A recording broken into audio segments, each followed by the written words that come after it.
తెలంగాణ ఏర్పడి పుష్కరం దాటిన ప్రతిపశక్తుల పగ చల్లారనట్టే కనిపిస్తున్నది.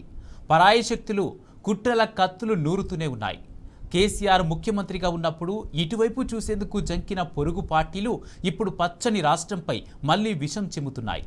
శక్తిహీన కాంగ్రెస్ అధికారంలో ఉండటం, అనుకూలమైన పాలకుడు ఆహ్వానిస్తుండటంతో కుతంత్రాల యంత్రాలు మళ్లీ పని మొదలుపెట్టాయి. ఆధిపత్య దాడితో తెలంగాణ సకల జనుల్లో అలజడి నెలకొన్నది. అవసరమైతే మరో ఉద్యమం తప్పదని హెచ్చరిస్తున్నారు.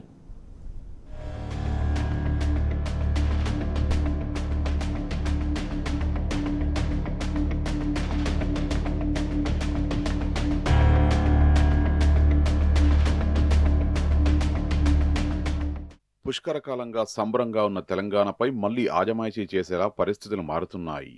తెలంగాణ రాష్ట్ర ఏర్పాటును జీర్ణించుకోలేని శక్తులు మళ్లీ ఈ నేలపై ఆధిపత్యం చెలాయించాలని చూస్తున్నాయి. ఆత్మగౌరవంతో రెపరెపలాడిన తెలంగాణ అస్తిత్వం తిరిగి అలజడికి గురవుతున్నది. తెలంగాణ ప్రజల్లో ఆవిర్భావ సంబరం లేకుండా చేయాలనే ఆంధ్ర నేత పవన్ కళ్యాణ్ హైదరాబాద్లో తెలంగాణ నవనిర్మాణ సంకల్ప సభకు సిద్ధమవడం ఆధిపత్య కుట్రలో భాగమేననే అనుమానాలు వ్యక్తమవుతున్నాయి. తెలంగాణ రాష్ట్రంగా ఏర్పడినప్పుడు 11 రోజులు ఉపవాస దీక్ష చేసిన పవన్ కు తెలంగాణలో ఏం పని, తెలంగాణ ఏర్పాటునే జీర్ణించుకోలేని నాయకుడికి ఇక్కడేం పని అని తెలంగాణ సమాజం భగ్గుమంటున్నది. ఏ ప్రతిశక్తులపై తెలంగాణ అలుపెరగని పోరు సల్పి ప్రత్యేక రాష్ట్రాన్ని సాధించుకున్నదో ఇప్పుడు తిరిగి అవే శక్తులు మళ్లీ కుట్రల కత్తులు చూస్తూ ఆత్మగౌరవం, అస్తిత్వంపై దాడి చేసి వెక్కిరిస్తున్న వేళ తెలంగాణ సమాజం అలజడికి లోనవుతున్నది.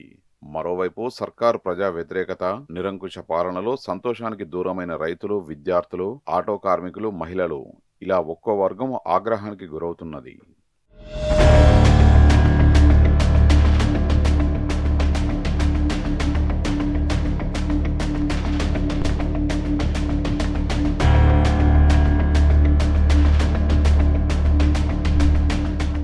తెలంగాణ రాష్ట్ర ఆవిర్భావ సంబరం లేకుండా చేయాలన్నదే కుట్రదారుల ఎత్తుగడగా కనిపిస్తున్నదనే అనుమానాలు వ్యక్తమవుతున్నాయి.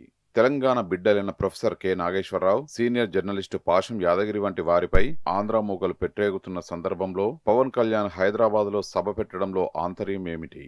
పవన్ కళ్యాణ్ అనే నటుడిని ఆడిస్తున్న దర్శకుడెవరు అనే విషయంలో తమకు స్పష్టమైన అవగాహన ఉన్నదని తెలంగాణ సమాజం తేల్చి చెప్తున్నది.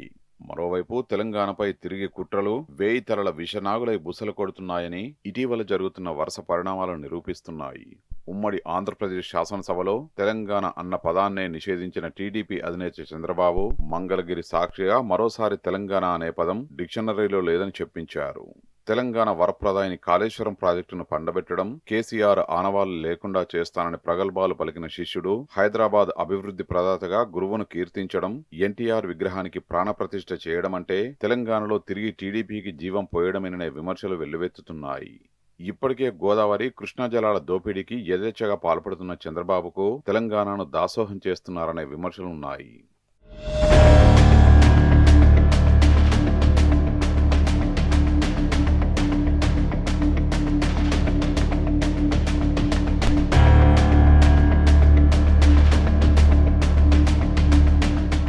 ఎన్నికల సందర్భంగా ఇచ్చిన హామీలను గుర్తు చేస్తే కేసు అన్నట్లుగా రైతాంగాన్ని కాంగ్రెస్ సర్కారు బెదిరింపులకు గురి చేస్తున్నది.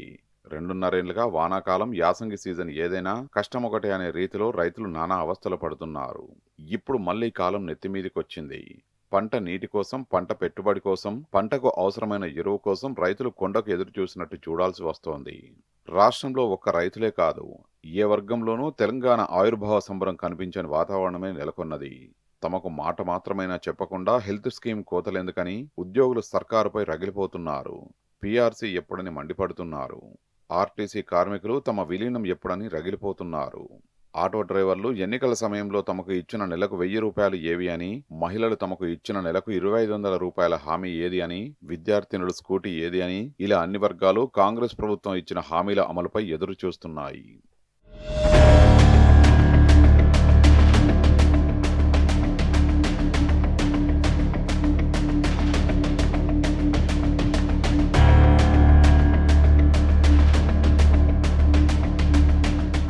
తెలంగాణ ఆత్మగౌరవం, అస్తిత్వంపై ఆధిపత్య దాడితో తెలంగాణ సకల జనుల్లో అలజడి మొదలైంది. అవకాశమిస్తున్న కాంగ్రెస్ సర్కారుపై ఉద్యమకారులు ఆగ్రహం వ్యక్తం చేస్తున్నారు.